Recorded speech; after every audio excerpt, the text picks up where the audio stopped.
Mar achiel higa manyien, welo mabiro bedo katimo limbe piny Kenya ok bi dwar gi oboke moyiedhi mar visa.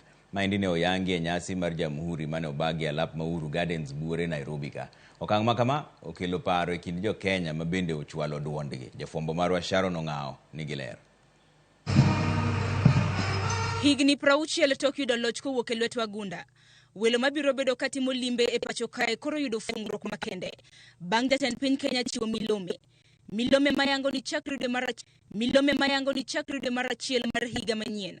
Kenya ok bi dwaro ni welo obed kod oboke ma otis ni visa eka giyud thuolo mar donjo. Beginning January 2024, Kenya will be a visa-free country. It shall no longer be necessary for any person from any corner of the globe to carry the burden of applying for a visa to come to Kenya. We nevertheless have real cause to celebrate the contributions made by each one of us to the collective national endeavor in keeping with the aspirations of the brave and indomitable patriots who set us on this path to national glory. Mondo piny Kenya orwak welo maonge gi visa. Jatend piny wacho ni mbui oseyangi mabiro yango jowuoth machano timo limbe e pachoka. Tok chopo e pachoka, jowuoth ibiro chiwne gi puoth makende mar bedo e pachoka. To implement this new policy, we have developed a digital platform to ensure that all travelers to Kenya are identified in advance on an electronic platform. Consequently, all travelers will obtain electronic travel authorization as they come to Kenya.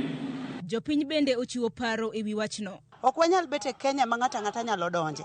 Means ni al sabab nyalo muochowa anytime. Wach visa ni Jokenya adwa kwayo Kenya mangima.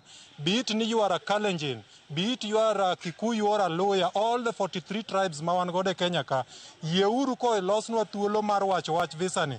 Wawachuru ni no. Penjo ma bende pod nyalo ringo e pach japiny bang' lendo makama en ni to piny Kenya ibiro donje nono maonge visa adier.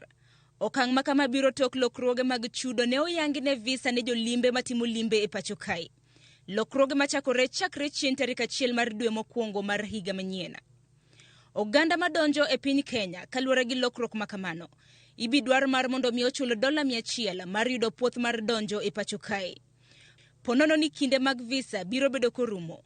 Jal mawuok e pinje maoko mabiro dwaro nuoyo donjo e piny Kenya biro chulo $500. Visa mar donjo dinuo nyadibich ibi chule e nengo mar $160.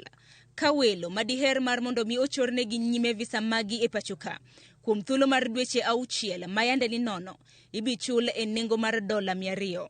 Piny Kenya koro en piny mar 2 e pinje mag Afrika mar lando yaw tong' mare ne pinje maoko machiegni ne. Okang' makama biro tok piny Rwanda yaw tong' mare chien tarik 3 madwe mar 11 mar higani ne jolimbe duto mawuok e pinje Afrika. Motelo bang' lendo makama, piny Kenya bende no yaw tong' mare ne oganda mawuok e piny Indonesia. Sharon Ong'ao, Ramogi TV, Nairobi. Jotelo mawuok e pinje 4 mane